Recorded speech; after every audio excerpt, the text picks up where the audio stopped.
people, and welcome back to my channel. I hope you all are having an amazing, marvelous, and magnificent day or night. My name is Tati B, and if you're a true crime lover like me, please don't forget to like the video, subscribe, and leave a comment down below. I try my best to upload twice a week, Mondays and Fridays, or whenever I can. ASMR. So if you're wondering why I'm whispering, this is an ASMR channel where I read true crime books. As I stated in the last video, I would not have a first comment winner just because I am pre-recording these videos. So yeah, let's just go ahead and get straight into the video. Sit back, relax, grab a snack, some wine, some water, popcorn, whatever warms your little heart, and enjoy some crime time. Warning, this video may contain details of graphic content. This channel is for mature audiences only. Some viewers might find this disturbing. In the early 1990s, Rockdale Township was a tiny area in the northwest corner of Pennsylvania with only about 1,000 residents, many of which were old order Amish. However, in the years since the tragedy of March 18th, 1993, much of the Amish community of Rockdale has moved away from the area in an attempt to escape the horrific legacy of Ed Gingerich. Ed Gingerich was born in 1963 in Norwich, Ontario, Canada, into an old order Amish family. The Amish way of life was ever changing. While they were slow to adopt modern technology, they would even eventually adapt under certain circumstances. The Amish people believed in simplistic, uncomplicated way of life, plain clothing, and traditionalist Swiss/German Anabaptist Christian beliefs. Many of the modern conveniences that most of us see as a part of everyday life were not allowed by the Amish. Hard work, family time, and face-to-face conversations were cherished. Any person that was not Amish was referred to as English, regardless of their actual ethnicity. As a teenage boy, Ed Gingerich worked in his father's wood shop with the simple machines that the Amish allowed themselves. Through the years, he became increasingly curious about more complicated machinery and devices that were not allowed in the Amish faith. Frustrated with the simple life, Ed eventually grew defiant and rebellious. He complained about having to constantly do mundane chores and lost any interest in going to church. Early on, it was obvious to others that Ed wasn't the same as the other Amish people in the community. Most Amish children would marry by their late teens. Wow.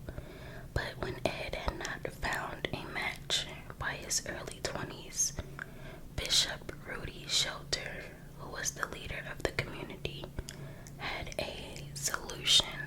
His niece, Katie Shelter, also had yet to marry, and her faith in the Amish life was unwavering. The bishop and members of the community believed Katie would be a good influence for the troubled young man. Katie saw potential in Ed. She felt sure that she could change his ways. Oops, that's where we mess up at, ladies. We cannot change a man's ways unless he wants to change them himself.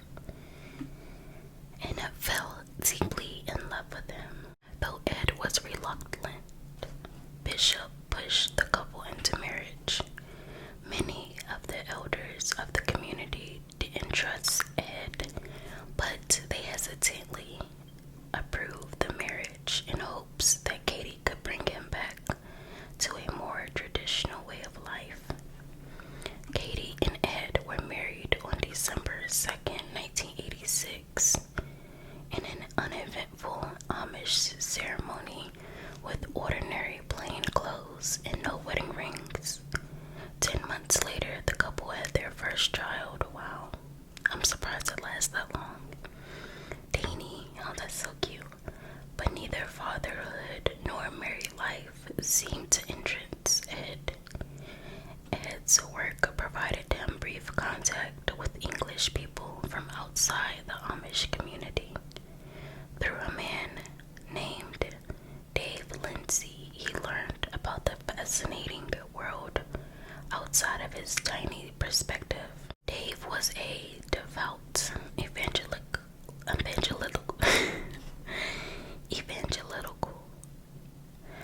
Christian and told Ed stories of Satan and hell. Dave explained to Ed that if he continued to follow the Amish faith, he and his family were burned in hell for all eternity. Shortly after the birth of their son, Ed grew more and more lethargic and fell into a deep depression. He spoke less and less often, and when he did, it was usually to whine or berate his wife. Katie often had a hard time getting him out of bed to go to work. Frustrated, Katie went to her Uncle Bishop's shelter for help. Although Ed was clearly showing signs of depression, the Amish people had very little experience with mental health issues. Further complicating matters, the Amish didn't believe in the healing powers of modern medicine. Instead, they were convinced that God alone had the power to heal. Bishop Shelter presumed Ed's problems were physical and took him to Merritt Terrell, a chiropractor in nearby Cambridge Springs. Believing it would purify his blood, Mr. Terrell's prescription was to give him scalp massages and have him eat blackstrap molasses. 3 more years passed by. Ed and Katie had another son, Enos, and a daughter, Mary. But his depression only escalated. Eventually, his anger became physical, and family members noticed Katie doing her best to hide her bruises. At work, Ed spent more time with people from outside the Amish faith, and he drifted further and further away from the community. Eventually, he confided to Katie that he had doubts about the Amish faith and was worried that the whole family would be banished to hell. By the spring of 1992, Katie and Ed's brothers, Atlee and Joel, sought psychiatric help for Ed when he began to hallucinate. He told his wife he saw giant rabbits. He would howl like a wolf and spit on the ceiling, claiming there were eyes all over him, watching him. He began ranting that God and Satan were fighting for his soul. He jumped out of their second-story house window and ran down the dirt road. Though it was against the Amish way, twice the family called 911 and had him hospitalized. On one occasion, it took 7 men to hold him down and hog-tie him in order to get him to the hospital. But when they untied him, he flailed about, smashing medical equipment. It sounded like he was possessed. Eventually, Ed was diagnosed with paranoid schizophrenia and given antipsychotic drugs to calm him. Many of the Amish townspeople just believed that Ed was paying the price for his sinful ways. No, he had mental health issues. God was punishing him. Ed took the drugs but complained about the side effects. He said they made him walk around in a stupor, and he was unable to think straight. The bishop and the elders of the community made a decision to let him stop taking the drugs, but the hallucinations and voices in his head continued. March 18th, 1993, Ed threatened to take himself out, ranting that Satan was trying to steal his soul and that he thought Katie was the devil. There was a wedding planned that evening, and he was upset that Katie believed he wasn't well enough to attend.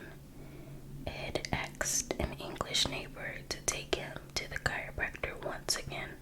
Early that evening, after the chiropractor visit, Ed woke up from a nap, walked into the kitchen, and punched Katie in the face in front of their 6-year-old son, Danny. Katie fell to the floor and yelled for Danny to run and get help. Danny ran over a mile to Ed's brother's house, while Ed calmly walked out to the back porch and put on his work boots. Their other children, Mary and Enos, stayed in the room to witness the horror that was to come. Ed's younger brother, Daniel, raced to the house on horseback. When he opened the door, he saw Ed sitting on Katie's body with a look of insanity on his face. Katie's head was a mush of skull, and brains were on the floor. He stomped her head into a pulp of nothingness. Daniel claimed that he saw the devil standing next to his brother and was scared for his own life. Terrified, he ran down the road to a non-Amish neighbor's house to call 911. Medieval police arrived at dusk to find Ed Gingerich covered in blood, walking calmly down Sturgis Road. He was carrying his daughter Mary in one arm, and his son Enos was walking by his side, holding his hand. Ed was immediately taken into custody. When police entered the house, they realized that Ed had disempowered her while his brother ran for help. Her torso was cut from her throat to just below her navel. Y'all, this is so disgusting, I can't even talk. And all of her organs had been piled to the side of her body. What? He had gutted her like a hunter would gut a deer. Police and EMT workers later said the mess on the floor wasn't even recognizable as a human. Late that night, detectives began interviewing Ed. Ed, I'm just like in a tunnel, detective. I want to try and understand this. Exactly what happened. Why did you kill Katie? Ed, because for some reason I felt what is going to happen after we die. For some reason I think we could still save her. Detective, no, we cannot. I've seen Katie and we cannot save her. Katie is gone, and you know Katie is gone. Ed, yeah, I know. Why did I kill her? I felt it was a gain. Detective, a gain for who? Ed, a gain for us people. Detective, all of the people. Ed, yeah, not just my religion. Detective, maybe you can explain to me why you felt that you had to remove Katie's brain and work your way from the brain down. Explain to me. Ed, you know how we, the human beings, were made. Detective, yeah, from the top down. Ed, that's right. I had it in my mind that if I worked from the top down, I'm so lost. I don't know what to say. Detective, we're getting away from why you felt that you had to kill Katie. Ed, to get rid of the devil. Detectives interviewed Ed for more than an hour, most of which was nonsensical ramblings about how he thought Katie was the devil.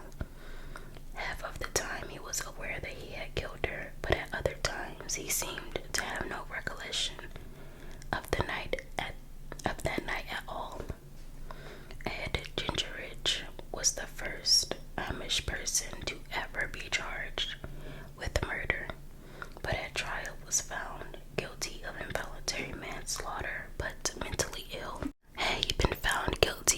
reason of insanity, Gingerich could have been allowed indefinite hospitalization, but the conviction only carried a maximum of 5 years.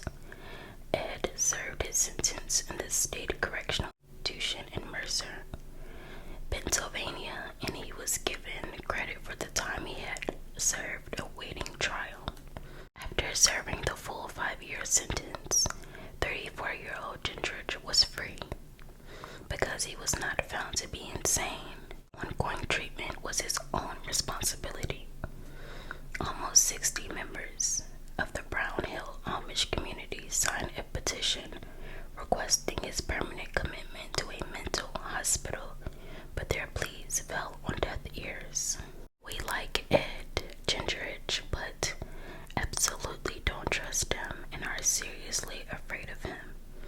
While the Brown Hill Amish community wanted to see him in a mental institution, other Amish communities were happy to see him released and welcomed him, thinking they could help him. They believed he was sorry for the things he had done and required forgiveness to repent his sins. After his release, Ed was accepted into an Amish mental health facility in Michigan. However, after an episode where he had stopped taking his medication, he was again moved to a psychiatric unit in Indiana where he could receive constant supervision. Throughout the years, Ed desperately wanted to reconcile with his children and family. It was all he had thought about. In 2007, he returned to Crawford County and rented a house near the Brownville Amish community, still diligently taking his meds and seeing a psychiatrist and caseworker regularly. Ed reconciled with his 2 brothers and his 2 sons. Mary, however, lived with her grandparents and was forbidden from seeing her father. Word eventually got around to the Brown Hill community of Ed's reconciliation, which resulted in the shunning of his sons who had become teenagers. Shunning is a decision made by the church to exclude a person and cease interaction for not following the rules set by the church. Though reconciled with his sons, Ed was desperate to reconcile with his daughter Mary, who was now 17 and looking very much like her mother. In April 2007, while she was riding in a buggy, Ed and his brothers abducted Mary and took her to a relative's house in the neighboring McKean County. The Brown Hill community worried that Ed plotted to kill his daughter, but after spending 5 days with her father, she was returned safely. Ed was arrested for the abduction and pleaded no contest. He was sentenced to 6 months of probation and fined $500. The following year, Ed was arrested again when he was caught deer hunting with a rifle. His felony conviction prevented him from owning or using a firearm. Ed again pleaded guilty and served 3 more months in jail. Although they loved their brother, Ed's brothers, Joe and Atlee, reconciled with the Brown Hill community. The community would only accept them back if they stopped seeing Ed.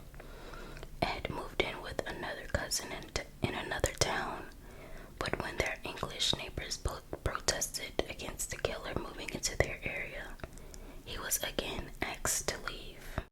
With nowhere left to turn, Ed moved in with the attorney that represented him at trial, George Shirok. George and his wife Stephanie lived on a farm in nearby Cambridge Springs. Although Ed worked on the farm and continued taking his antipsychotic and antidepressant drugs, he was still extremely depressed. The Shiroks said Ed never had an episode while living with them, but was